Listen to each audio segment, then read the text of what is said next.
नंदनवन जंगल में बंटी नाम का गरीब किसान कबूतर अपने परिवार के साथ रहता था। एक दिन जोरों की बारिश होती है जिसमें उसका घोंसला पूरी तरह से टूट जाता है।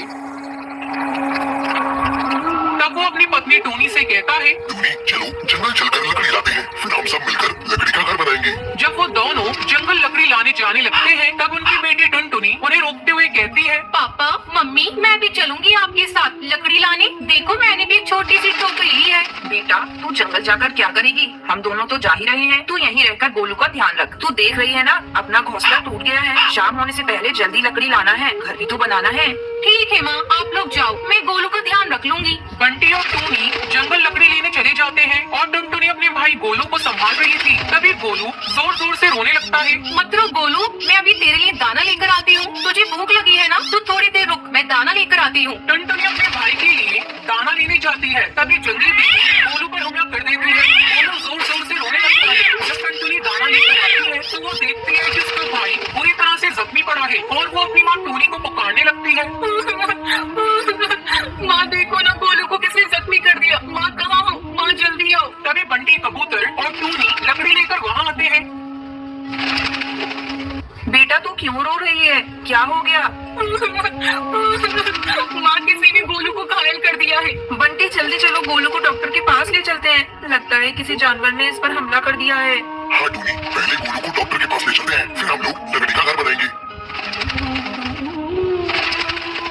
गोलू की हालत देखकर डॉक्टर उन्हें बताती है, जब बच्चे को किसी जानवर ने घायल किया उस समय आप लोग कहाँ थे? ये बच्चा पूरी तरह जख्मी है। डॉक्टर साहब हमारा घर टूट गया था, इसलिए हम लोग लकड़ी लाने के लिए जंगल गए थे ताकि एक लकड़ी का घर बनाकर उसमें आराम से रह सके। ठीक है, मैं बच्चे को सुई लगा देती हूँ। समय समय पर आकर आपको इसको सुई लगवाते रहना है, ये जल्दी ठीक हो जाएगा। टूनी और बंटी कबूतर अपने बेटे को घर लेकर आते हैं और फिर लकड़ी का घर बनाने लगते हैं। कड़ी मेहनत के बाद उनका लकड़ी का घर बनकर तैयार हो जाता है। तब टूनी बंटी से कहती है, बंटी ये घर तो बहुत सुंदर बना है, अब हमारे बच्चे आराम से रह सकते हैं। जंगल के सभी पक्षी उनका लकड़ी का घर देखते हैं। तभी उनमें से कौवी कहती है, बंटी तुम तो बहुत बड़े कारीगर निकले, तुम्हारा लकड़ी का घर बहुत सुंदर है। मेरे लिए भी ऐसा ही एक लकड़ी का घर बना दो। हाँ हाँ क्यों नहीं, मेरे पति जरूर आपका भी लकड़ी का घर बना देंगे। टूनी, मैं बंटी को घर बनाने के लिए अच्छे दाने और चावल दूंगा। दाने की क्या बात है हरी काका, ये जंगल तो अपना ही है। बंटी अपना घर जरूर बना देंगे, आपको जो समझ में आएगा दे दीजिएगा। धीरे धीरे जंगल के पक्षी बारिश और तेज हवा से बचने के लिए लकड़ी का घर बनवाने लगते हैं। बंटी भाई तुम तो लकड़ी का घर ऐसा बनाते हो जैसा कोई कारीगर भी ना बना पाए। इसकी खूबसूरती के आगे तो पक्के घोंसले भी फेल है। लकड़ी के घर में इतनी ठंडक है कि गर्मी का एहसास ही नहीं होता। बंटी को लकड़ी के घर बनाने के लिए दूर दूर से ऑर्डर मिलने लगते हैं। ये सब देखकर टूनी बहुत ही खुश होती है।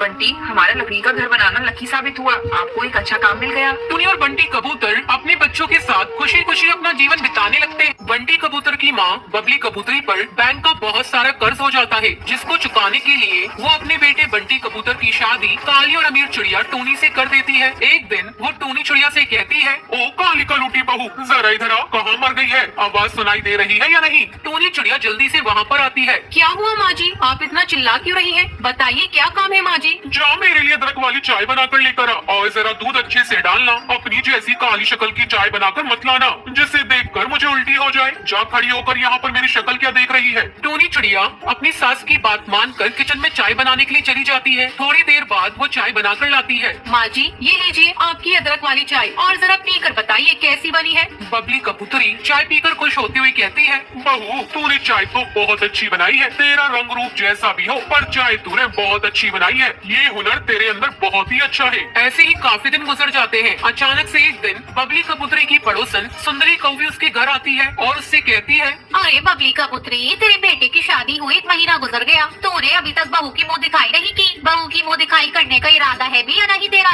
जा अपनी बहू को बुला कर ला, मैं आज ही उसकी मुँह दिखाई कर देती हूँ। देखूँ तो सही हमारे बंटी की बहू कैसी है। क्या बताऊँ सुंदरी कौवी, मेरी बहू तो अभी बाजार गई है, आने में उसे अभी 2-3 घंटे लगेंगे। तुम फिर कभी मिल लेना। तो ठीक है, मैं यहीं बैठती हूँ। कौन सा मेरे घर पर काम पड़ा है, आज तो बहू से मिलकर ही जाऊंगी। अच्छा तो बैठो। सुंदरी कौवी मैं तुम्हारे ही पानी लेकर आती हूँ। बबली कबूतरी पानी लेने के बहाने से अपनी बहू टूनी चिड़िया के कमरे में जाती है। देख टूनी चिड़िया, नीचे मेरी पड़ोसन सुंदरी कौवी आई है तेरी मुँह दिखाई करने के लिए, और मैं नहीं चाहती वो तेरी मुँह दिखाई करके पूरे जंगल में मेरी बदनामी करे। माँ जी, अगर वो मेरी मुँह दिखाई कर देंगे तो उसमें आपकी बदनामी कैसे होगी? चिपकल मुँह, तूने अपना चेहरा कभी आईने में देखा भी है नहीं? ऐसा लगता है जैसे काला बुझा हुआ कोयला है। खबरदार, जब तक मैं ना कहूँ तो अपने कमरे से बाहर मत निकलना।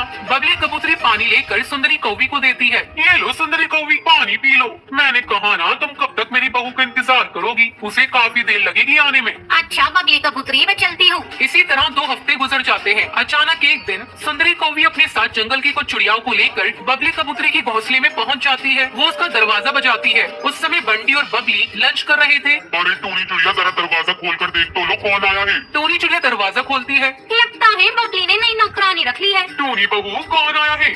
अरे ये तो बबली कबूतरी की बहू लगती है, तभी उसने सिर्फ बहू कहकर पुकारा है। अरे बबली कबूतरी, तू इसलिए मुँह दिखाई नहीं कर रही थी क्योंकि तेरी बहू काली कलूटी है। क्या हुआ? अगर मेरी बहू काली कलूटी है तो फिर ये तुम्हारी चिड़िया बहू से अच्छी है। ये मेरी घर की लक्ष्मी है। खाना तो इतना अच्छा बनाती है, बड़े बड़े होटल में ऐसे खाना ना मिले। तेरी बहू गोरी होने के बावजूद तेरी इज्जत नहीं करती। तुमने बहू की मुँह दिखाई कर ली, तुम जाओ यहाँ से। बबली कबूतरी, तुम इतना गुस्सा क्यों कर रही हो? हमें भी जरा अपनी बहू की हाथ की चाय पिलाओ। ये लीजिए आंटी जी, मेरी हाथ की बनी चाय मैंने आपके कहने से पहले ही बना ली थी। टूनी चिड़िया, तुमने सच में बहुत अच्छी चाय बनाई है। ये लो तुम्हारा ने, रंग रूप से फर्क नहीं पड़ता, पक्षी के दिल से पड़ता है, और तुम बहुत अच्छी हो। नेक देख कर वो सारी चिड़िया वहाँ से चली जाती है।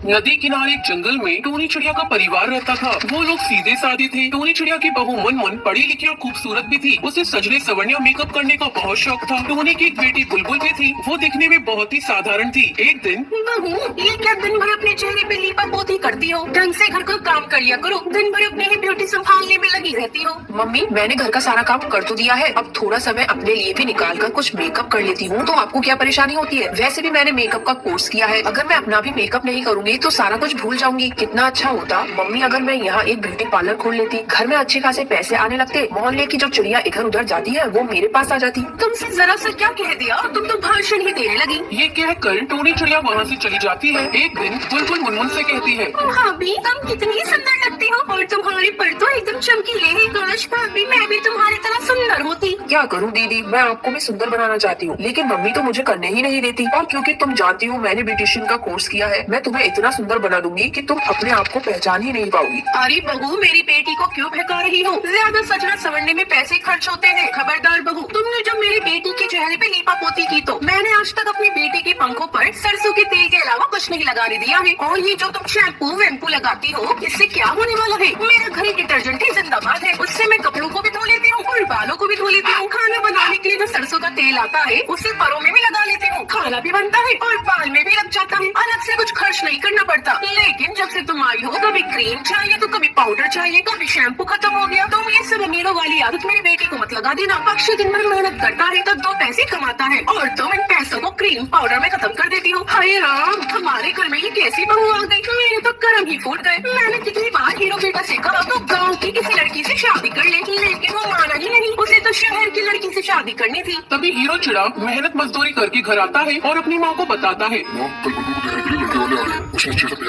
बुलबुल बेटा, कल तो अपने बाल और परों में सरसों का तेल अच्छे से लगा लेना और तुझे मेकअप करने की कोई जरूरत नहीं है। अगर तू मेकअप कर लेगी तो लड़के वाले तुझे चुड़ैल समझेंगे। अगले दिन लड़के वाले बुलबुल चिड़िया को देखने के लिए आते हैं, लेकिन लड़का बुलबुल को रिजेक्ट कर देता है। लड़के वालों के चले जाने के बाद मुनमुन बहू टूनी से कहती है, मम्मी, अगर आप बुलबुल का मेकअप करने की इजाजत दे दें तो मेरा कमाल देखिएगा। ठीक है बहू, जब तुम इतना कह रही हो ये भी करके देख लेती हूँ। टूनी को आखिरकार मुनमुन के आगे झुकना ही पड़ता है। अगली बार जब लड़के वाले बुलबुल को देखने के लिए आते हैं तो बुलबुल चाय लेकर आती है। ये लीजिए, हमारी नंद साहिबा आ गई। देखिए मेरी नंद कितनी खूबसूरत है और मेरी नंद सर्वगुण संपन्न भी है। आप लोग पूरी तरह से तसल्ली कर लीजिए। मोंटू कबूतर की माँ बोलती है, बेटा तू भी अपनी तसल्ली कर ले, फिर बाद में मत कहना मैंने तेरी शादी जबरदस्ती कर दी। मोंटू कबूतर के ऊपर बुलबुल चिड़िया की खूबसूरती का जादू चल चुका था। मुझे लड़की पसंद है, मैं इससे शादी करूंगा। बुलबुल की शादी बड़ी धूमधाम से हो जाती है।